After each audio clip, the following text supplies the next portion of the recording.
Good morning, children. Welcome back to this beautiful platform of Anand Prakash Educational Academy. I am Chanda Bansal, Director of Anand Prakash Educational Academy, and for the last 13 years we have been giving coaching for JEE as well as NEET with all wonderful results.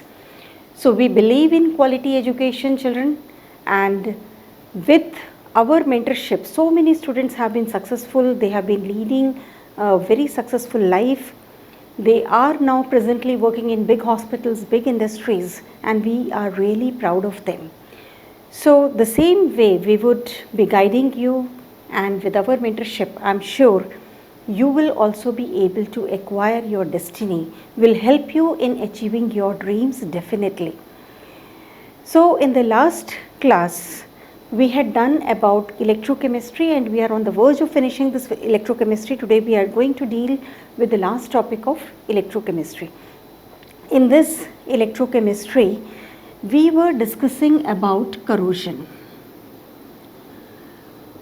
Corrosion अगर iron articles का होता है तो वो कहलाता है rusting, otherwise वो corrosion एक फिनोमेना है बाकी के मेटल्स के लिए. तो इसमें कौन कौन सी कंडीशंस रिक्वायर्ड होती हैं? एक एयर और एक moisture. This is the prime condition. अगर इन दोनों में से कोई भी एक फैक्टर नहीं है तो वो करोजन नहीं होगा. और वो इलेक्ट्रोकेमिकल फिनोमेना कैसे है इसके बारे में हम डिस्कस करेंगे. ये कुछ फैक्टर्स होते हैं जो एनहांस करेंगे इस प्रोसेस ऑफ करोजन को, जो हमने डिस्कस किया हुआ है already, like position or in the reactivity series of the metals, presence of electrolyte, presence of rough surface, presence of carbon dioxide in water क्योंकि वो कार्बोनिक एसिड बनाता है, then presence of some coating on the metal surface. तो कुछ factors हैं जो increase करते हैं करोजन के फिनोमेना को, और अगर किसी की कोटिंग डेवलप्ड है ऑलरेडी तो वो डिक्रीज करेगा करोजन के फिनोमेना को.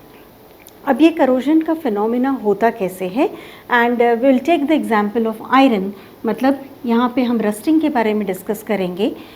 ये सपोज़ एक आयरन का स्लैब है या आयरन की शीट है और इसके कांटेक्ट में वाटर है, एयर ऑलरेडी है, मतलब दोनों चीज़ें हैं, मॉइस्चर भी है और एयर भी है. तो सबसे पहला रिएक्शन कौन सा होगा? आयरन एंड H+ इसमें एक्सेप्टर है और वो H+ आ कहाँ से रहा है? वाटर से आ रहा है. सो वाटर इसमें डिसोसिएट होगा as H+ and OH-. Carbonic acid H2CO3 भी वो भी डिसोसिएट हो रहा है as H+ and bicarbonate ion. अगर इसमें कार्बन डाइऑक्साइड डिजॉल्व है तो ये भी H+ आयंस को इंक्रीज कर रहा है. तो ये क्यूमुलेटिव H+ आयंस हैं जो इन्हांस करेंगे प्रोसेस ऑफ करोजन को. अब आयरन एज एनोड एक्ट करेगा और H+ एज कैथोड एक्ट करेगा. एनोड पे ऑक्सीडेशन होता है एंड कैथोड पे रिडक्शन होता है. सो एनोड वाला रिएक्शन कैसे होगा? Fe-2 इलेक्ट्रॉन्स, ये बनेगा Fe2+. ये वाला रिएक्शन एनोड का रिएक्शन है. सेकेंड रिएक्शन होगा कैथोड पे. कैथोड पे जितने भी H+ आयंस आए हैं वो H+ like 4H+ plus O2 plus 4 electrons will form 2H2O. यहाँ पे हमने 4H+ क्यों लिखा है? बैलेंस करने के लिए. अगर आप सिर्फ H+ plus O2 plus electrons लिखोगे और वाटर बनेगा, उसको जब आप बैलेंस करोगे तो वो 4H+ से ही बैलेंस होगा. तो 4 हाइड्रोजन आयन कितने इलेक्ट्रॉन्स लेगा रिडक्शन के लिए? 4 इलेक्ट्रॉन्स. तो जब वो 4 इलेक्ट्रॉन्स लेगा तो ये बन जाएंगे 2 मोल्स ऑफ वाटर. फिर जो फाइनल रिएक्शन होगा ये फेरस आयंस प्लस ऑक्सीजन, इसके साथ में बनेगा प्लस वाटर, इसके साथ बनेगा Fe2O3 प्लस H+. यहाँ पे बनेगा ये 8H+, सो 4H2O, ये हो जाएगा 6 oxygen, so this will be 4Fe2+. तो यहाँ पे बना फेरिक ऑक्साइड और लास्ट रिएक्शन होगा कि फेरिक ऑक्साइड रिएक्ट करेगा x मोल्स ऑफ वाटर से और बनाएगा रस्ट, और रस्ट का फॉर्मूला है Fe2O3 dot XH2O। Again reactions एक बार समझने की कोशिश करिए। आयरन ने इलेक्ट्रॉन्स लूज किए, बना फेरस आयन, और ये हाइड्रोजन आयन, जितने भी सोर्सेस से हाइड्रोजन आयन मिल रहा है, that will combine with oxygen. 4 electrons के साथ उसने वाटर मॉलिक्यूल बनाया। जो फेरस आयन था ऑक्सीजन और वाटर के साथ उसने बनाया फेरिक ऑक्साइड, उसके साथ में हाइड्रोजन आयन्स भी बन रहे हैं, और ये जो फेरिक ऑक्साइड है it will combine with XH2O and ये बनाएगा Fe2O3 डॉट XH2O, मतलब ये हो गया रस्ट। इस तरह से ये इलेक्ट्रोकेमिकल फिनोमिना है, क्योंकि हमको कैथोड और एनोड के रिएक्शंस यहाँ पे दिख रहे हैं, so this becomes electrochemical phenomena. ये पार्ट ऑल द जितने भी रिएक्शंस हैं ये इम्पॉर्टेंट हैं एग्जामिनेशन पॉइंट ऑफ व्यू से। अब इलेक्ट्रोकेमिस्ट्री में हमने बहुत सारे क्वेश्चंस किए हैं ऑलरेडी, कुछ न्यूमेरिकल्स आज हम और डिस्कस करेंगे। इसमें फर्स्ट क्वेश्चन इसके बहुत ही लिमिटेड वर्ड्स में लिखा हुआ है यहाँ पे, ताकि क्वेश्चन समझ में आए। Just zinc and zinc ion और कैडमियम आयन एंड कैडमियम, मतलब ये है zinc cadmium cell, electrochemical cell है। जिंक आयन की कंसंट्रेशन 0.1 मोलर है, कैडमियम की कंसंट्रेशन हमको कैलकुलेट करनी है। ई ऑफ द सेल दिया हुआ है, E naught of the cell भी हम कैलकुलेट कर सकते हैं। मीन्स इस क्वेश्चन में हमको सिर्फ कैलकुलेट करना है molarity of cadmium ion. Nernst equation वाला फॉर्मूला यहाँ पे लिखेंगे। नर्न्स्ट इक्वेशन से ये क्वेश्चन सॉल्व होगा। E of the cell is equal to standard EMF of the cell plus 0.059 upon n log जो कैडमियम आयन कंसंट्रेशन है अपॉन जिंक आयन कंसंट्रेशन। ये इस पर्टिकुलर सेल के लिए है, और EMF ऑफ द सेल यहाँ पे गिवन है 0.3305। ई नॉट ऑफ द सेल, इसको सेपरेटली यहाँ पे कैलकुलेट कर लेते हैं। ई नॉट ऑफ द सेल ये हो जाएगा E not R minus E not L।